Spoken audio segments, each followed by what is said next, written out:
Hola, ¿qué tal? ¿Cómo están? Les habla Carlos. Vamos a continuar con este curso de Access 2013. En este capítulo vamos a ver cuál es el funcionamiento, cómo es que funciona una base de datos. Para esto hay que entender algunos conceptos. Uno de ellos, por ejemplo, tiene que ver con el concepto de tablas. Las tablas son los lugares donde nosotros vamos a, digamos, a alimentar de información o donde vamos a guardar la información que nosotros tenemos. Esta información se puede presentar de diferentes maneras. Por ejemplo, una de ellas pueden ser los clientes. Es decir, nosotros en nuestra empresa vamos a tener una serie de clientes a los cuales vamos a pretender venderles un producto o un servicio. Después vamos a pensar que tenemos evidentemente en nuestra empresa, aparte de clientes, tenemos evidentemente gente que lo colabora con nosotros, es decir, los colaboradores, empleados. Pues bueno, también nos necesitaríamos pues, bueno, guardar información con respecto a ellos, por ejemplo, sus domicilios, nóminas y sueldos, información relevante a ellos, ¿no? Número de contacto, en fin, todo ese tipo de cosas. Por ejemplo, también vamos a necesitar, por ejemplo, si es una empresa de dimensiones grandes o en la cual es de manera internacional, por ejemplo, una en línea, pues bueno, vamos a ver también que tenemos nuestro producto puede estar en diferentes países. Entonces vamos a poner, por ejemplo, una tabla donde vamos a tener los países en los cuales nosotros tenemos participación de mercado. A su vez, por ejemplo, evidentemente, si nosotros vamos a dar ofrecer un servicio o un producto, pues bueno, también tendremos que tener un desglose de todos los productos que tengamos y los vamos a poner en otra tabla. Así a su vez vamos a ir creando diferentes tablas. De momento, por ejemplo, yo he creado aquí estas cuatro, o tengamos presentado estas cuatro tablas. En realidad nosotros vamos a tener una cantidad bastante grande de tablas dependiendo de la naturaleza de nuestro negocio y lo amplio de nuestra base de datos. Access, así es como funciona. Nosotros vamos a crear tablas. Esas tablas normalmente pues se definen o sea, son básicamente se diseñan en cuanto a columnas y renglones, es decir, nosotros vamos a estar poniendo una serie de campos que van a tener cierta característica que va a ser una columna y a su vez, pues bueno, en renglones van a tener, digamos, el número de ID, por ejemplo, ¿no?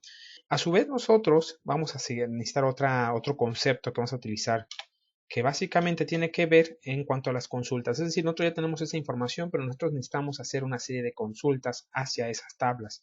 Esas consultas pueden ser, por ejemplo, cuáles de esos clientes que tenemos, de ellos son mexicanos. Empezamos a cruzar información que tengamos, por ejemplo, de una tabla con respecto a otra.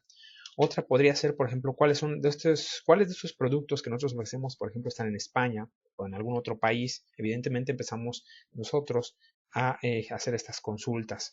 Por ejemplo, también cuáles de esos colaboradores o empleados que tenemos trabajan en Estados Unidos. Y, por ejemplo, cuáles de todos nuestros ingresos, y partimos de que tenemos operaciones en varios países, por ejemplo, no son solamente de América Latina. Pues bueno, estas consultas empiezan a aplicar a las tablas y de esta manera empieza a fluir la información entre las consultas y las tablas. De tal manera que vamos a necesitar una tercer concepto, una tercera herramienta que va a ser básicamente nuestros formularios. Los formularios lo que van a hacer es de que de este flujo de información va a empezarse a generar tanto las preguntas como las respuestas, se van a filtrar. Es decir, se van a empezar a generar resultados de estas preguntas. Estos formularios van a ser de manera automatizados de alguna manera, digamos de tal manera que cuando nosotros creemos estas preguntas, las respuestas, pues bueno, las imprimamos. Esta impresión, pues bueno, evidentemente va a ser una impresión de imagen, es decir, en pantalla, cuando nosotros hagamos esta solicitud o esta consulta. Así es como así es como funciona entonces una base de datos. Evidentemente, estas preguntas y estas respuestas, pues bueno, se van a imprimir en la pantalla y en la medida que nosotros vayamos aumentando, digamos, en volumen en cuanto a nuestras tablas, pues bueno, nuestras consultas, este filtro, estos formularios van a tener mayor densidad y por lo tanto, pues, digamos, va a ser mucho más robusta esta base de datos. O en un principio uno pensaría, bueno, en Excel tal vez con una hoja de Excel sea suficiente, una hoja de cálculo, pero la base de datos está pensada justamente para grandes volúmenes de datos. Pensemos, por ejemplo, en web. La cantidad de información que uno puede acumular, pensemos en por ejemplo, una página en la cual vamos a tener una serie de nuestros clientes, nuestros socios, también nuestros colaboradores, productos, todo eso. En la medida en que aumenten las relaciones, la comunicación, el flujo de información, pues bueno, se va a volver cada vez más robusto. Por lo tanto, es donde tiene importancia los formularios, ¿ok? Y la base de datos, de tal manera que nosotros podamos filtrar esa información. Así es como funciona Access. Access nos va a permitir justamente hacer una base de datos partiendo de esta lógica y de estos conceptos.